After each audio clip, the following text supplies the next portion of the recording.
Cars.com Auto Review.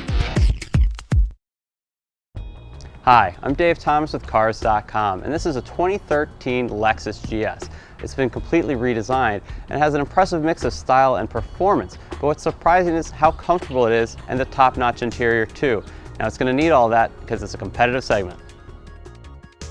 The GS is going to draw stares because it's the first Lexus featuring the company's new design direction, and all of it is focused on this really unique grille. If you're talking about sports sedans, you want to know about the GS's engine. Now, while the rest of the car is all new inside and out, the engine remains the same as last year. It's a 306 horsepower V6, and you can only get a V6 for the GS. There's no V8 option. However, there will be a hybrid out later this year. While a lot of other cars these days have much more than 306 horsepower, it is comparable to BMW's 535i. That car is a turbocharged 6-cylinder with 300 horsepower. I've driven them both back to back, and they seem almost the same in terms of speed. And in fact, both their 0 to 60 times are identical as well, 5.7 seconds. The biggest difference is this Lexus is 273 pounds lighter than the BMW.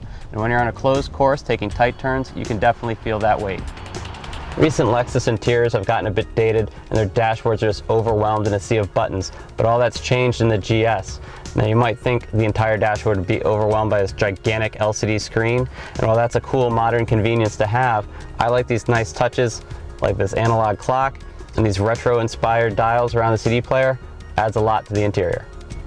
One of the standout features is a new multimedia system. Lexus calls it Inform, and it's part of a pricey option package. And you're not going to find many of these on the lots without it, so you better get used to it. Luckily, it offers a really nice, gigantic screen, big graphics, easy to read, and surprisingly easy to use. When the system first debuted in the Lexus RX, I didn't really like it, mainly because of the knob controller you have to use to navigate between all the screens. Luckily, Lexus has improved upon it greatly. Now you can tell when you're highlighting on something else just by the feedback in the knob itself. They've also put a couple of shortcut buttons right above the knob which help out a ton, namely one for this menu and one for the navigation system. In between those two buttons, a nice little rocker to help you zoom in and out. One of the easiest systems I've seen in that regard. While the interior dimensions aren't much different than the outgoing model, I found the backseat much roomier from a practical standpoint. There's plenty of legroom, plenty of headroom even with a sunroof. It's so comfortable back there that passengers might even use optional features like heated seats and the powered sunshade. Now, cargo space is definitely bigger. It's 14.3 cubic feet in the trunk now, up from 12 cubic feet in the old GS. There's also a giant cutout towards the back of the car, perfect for golf clubs, like this full-size bag I have here, with plenty of space left over. The BMW 535 is similar, it's at 14 cubic feet. With all these changes, Lexus has made the GS a top player in a very competitive segment. And with a starting price at $47,000, they're probably turning shoppers' heads with TV commercials too.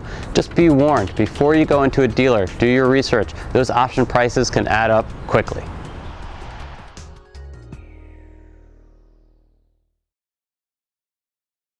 For more car-related news, go to Cars.com or our blog, kickingtires.net.